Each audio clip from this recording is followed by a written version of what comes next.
President, I congratulate Somalia for assuming presidency of the Security Council for the month, and thank you for convening today's open debate.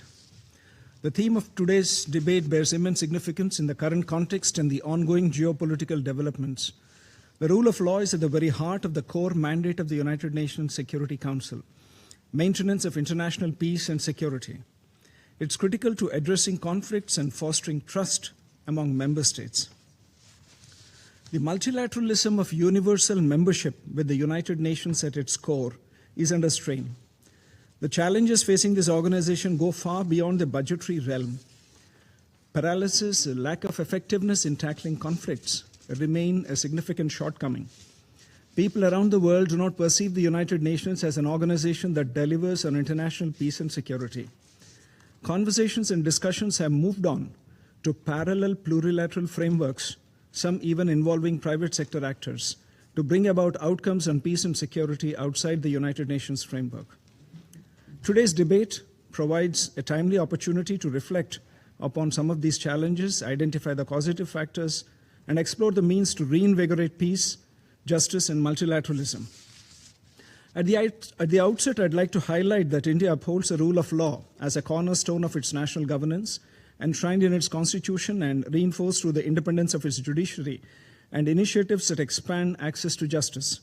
These deep roots of rule of law in India at the national level inform and guide our commitment towards rule of law at the international level. Mr. President, India would like to make the following points in this backdrop. First, the rule of law is barren without enforceability. The focus must shift from arcane constructs to pragmatic solutions and outcomes that positively impact the daily lives of our citizens. Second, the world is changing and transforming at a rapid pace across different domains. The legal and institutional framework governing international rule of law must keep up with this rapidly transforming landscape. Continuous review, updation, and reinvigoration are an imperative to avoid obsolescence. Third, for multilateralism and international rule of law to remain effective and credible, global governance structures must evolve to reflect contemporary realities. The current architecture of the United Nations, particularly the composition of the Security Council, reflects the geopolitical reality of a bygone era. In light of the profound global transformation of the last 8 decades in power dynamics, demographics, and the nature of global challenges, there's an urgent and compelling need to undertake comprehensive reform, including expansion in the permanent and non-permanent categories. Such reform is essential to enhance the Council's legitimacy and ensure its continued relevance and effectiveness in addressing the present-day challenges. Fourth, identifying and building on synergies among the principal organs of the UN would help in advancing rule of law.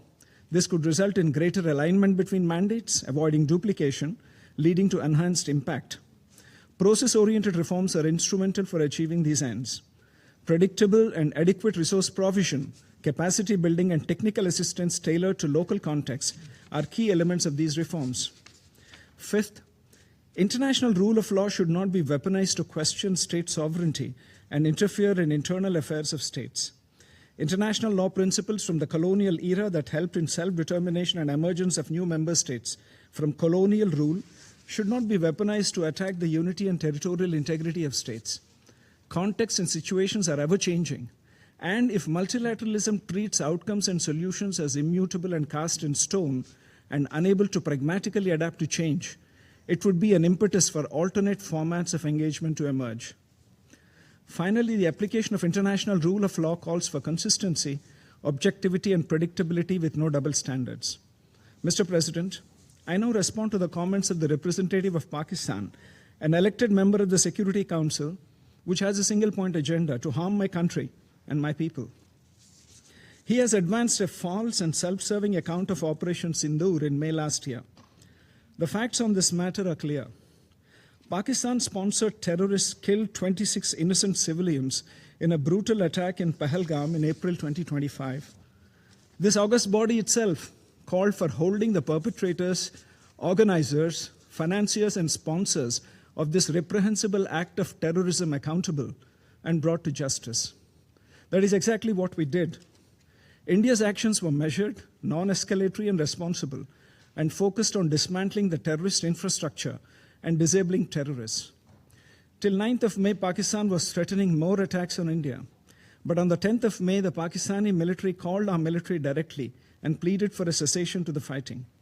The destruction caused to multiple Pakistani air bases by the Indian operation, including images of destroyed runways and burnt-out hangars, are in the public domain. We have heard talk from the representative of Pakistan about the new normal.